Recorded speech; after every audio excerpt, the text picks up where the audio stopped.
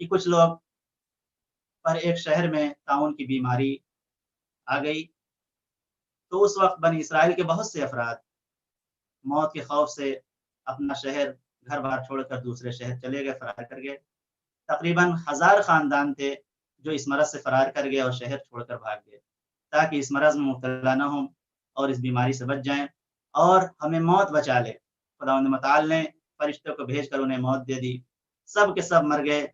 اس کے بعد جناب حزقیل جو جناب موسیٰ کے وصی تھے، انہوں نے دعا کی، پروردگار نے ان کی دعا کو قبول کیا، پھر انہیں دوبارہ زندہ کر دیا اور انہیں دوبارہ حیات مل گئی۔ خداوند عالم نے موت کے بعد زندگی دے کر یہ بتا دیا کہ موت ایک ایسی حقیقت ہے جو بہرحال آ کر کے رہے گی، انسان اس سے فرار اختیار نہیں کر سکتا۔ البتہ یہ خود قصہ طاعون ایک بہترین دلیل ہے رجعت کے اوپر۔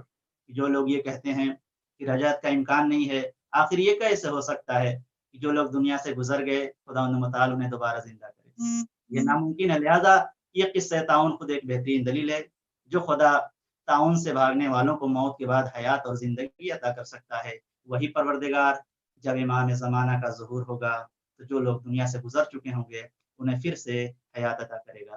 آخری بات اس پارے کی جو یہ ہے وہ یہ کہ قصہ طالوت کی طرف آیت نمبر 246 سے لے کر 251 تک کی آیات میں اشارہ کیا گیا ہے۔ الم تر الملأ من بنی اسرائیل من بعد موسیٰ اذ قالوا لنبی لہ ابعث لنا ملکا نقاتل فی سبیل اللہ۔ قصہ طالوت یہ ہے مختصر، جب بنی اسرائیل کے لوگ جالوت کے ظلم و ستم سے تنگ آ گئے۔ جالوت ایک ظالم و جابر بادشاہ تھا جو 40 سال تک مسلسل ظلم و ستم کرتا رہا۔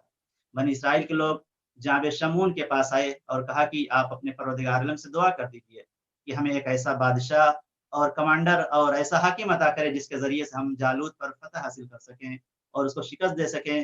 چنانچہ جناب شمعون نے دعا کی، ان کے دعا کے نتیجے میں پروردگار عالم نے جناب طالوت کو ان کا حاکم بنایا، رہبر بنایا، اور ان کے ذریعے سے انہوں نے جالوت کے اوپر فتح حاصل کی اور اس کے شر سے نجات پا گئے۔ اور یہ جو اہم موضوعات تھے اس پارے میں، دوسرے پارے میں جسے پروردگار عالم نے تفصیل کے ساتھ بیان کیا ہے، اور بھی دیگر موضوعات تھے، لیکن وقت کی بنا پر ہم یہیں پر اکتفا کرتے ہیں۔